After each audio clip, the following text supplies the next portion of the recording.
When it comes to Trophy Boy, which is currently at the MCC Theater in New York until July 27th, it's hilarious,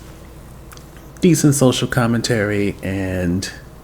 it's definitely worth the ticket price. To summarize the play, it's senior year for the boys who go to Imperium, and we focus specifically on their debate team.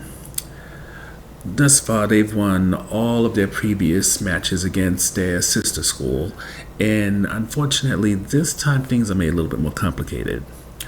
Owen's supposed to be first up, and he has a strong argument. Jared's supposed to follow with his charm. Then you have Scott with his intensity, and then David's supposed to keep them on track. But being that their topic is how feminism failed women, and they're supposed to be saying how it did, and then something comes out accusing the boys of doing something, it becomes quite the task to not only focus on this very difficult topic, but also try to ignore the accusation, which could easily destroy them, not just when it comes to the debate, but also their varied expectations for what comes after high school.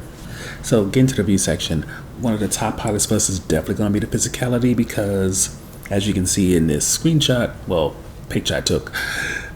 this is not a big room, but the 4 people who are in this play, they use that whole room, jumping on tables, chairs, the walls aren't safe. They climb up on other things, and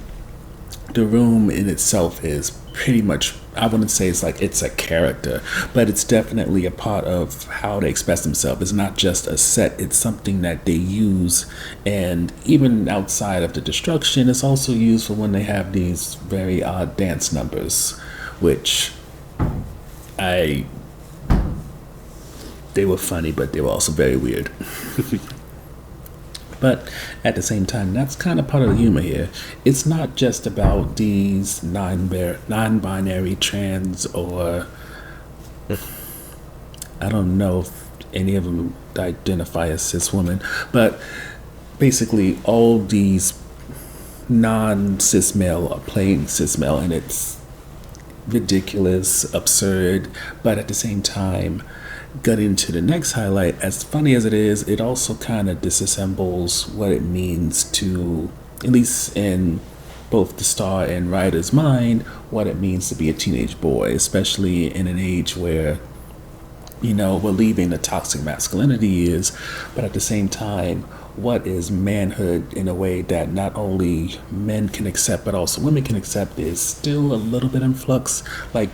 there's a desire to very much be in touch with your feelings, believe women, be a feminist, but at the same time, there's still this desire to hold on to some of that old masculinity, be a strong, tough, reliable, beyond finances, and, it's one of those things that these boys are really kind of challenging or struggling with, and then once this accusation pops up, and you see some of the gray areas that some of them have been through, well, some were gray, some were just like you did something messed up, but the point of the matter is, the way things are written, it's not just about the gag or the satire about these non-binary trans people playing boys, but there's actually something more to it besides just making fun of or else being in drag. With that said though, because of the physicality, because of the humor, sometimes it can feel like, and maybe this is due to these being teenage boys, there's a lot of chaos to the point where if each character is in a different quadrant of the room, you do not know which one you should look at. One is over here doing humps and little weird things. Other one's kind of talking over them over here. This one's trying to remind you that they love women despite anything that they say or do. And it can be, usually when I see plays in New York, I try to sit in the first row somewhere close by. So it's one of those things where I feel the vision has everything in it. So to see anything, especially down the other side, it's like ton to the left, ton to the right. This might be one of those plays where you might want to sit toward the back so you can get everything at once. Otherwise, everybody's going to be competing for your attention, and to a certain small degree, they do kind of break the fourth wall. I mean, they was definitely flirting with the girl next to me. Assuming it's a girl, I don't know, not my business. But again, chaos in a way that is definitely entertaining, but for somebody who may want something that is a little bit more, not normal, a bit more geared toward this person talks, that person talks, that kind of pendulum swing, this might be a little bit much for you. Like, it's like a pinball bouncing around from here to there. With all that said, though, at this point, when it comes to the MCC theater, I have yet to see something bad, and when it comes to Trophy Boys, it's definitely another hit for me.